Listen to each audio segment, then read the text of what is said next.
So when generating and posting, scheduling new posts on super comments, you can also add auto replies that are basically replies that get attached to the post when it is scheduled. And here I'm going to show you how you can do that. You can go inside auto replies and add, for example, new reply. And just to show you an example, here I have three auto replies that I have created, and here an example of me using it. These are posts that I have scheduled, and here I have three auto replies.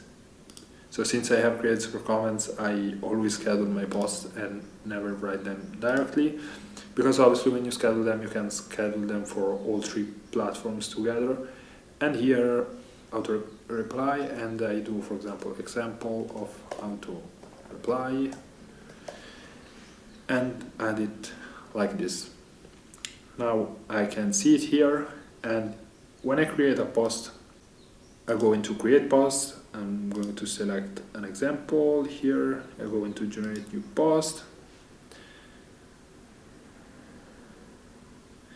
and the only thing that I have to do is schedule.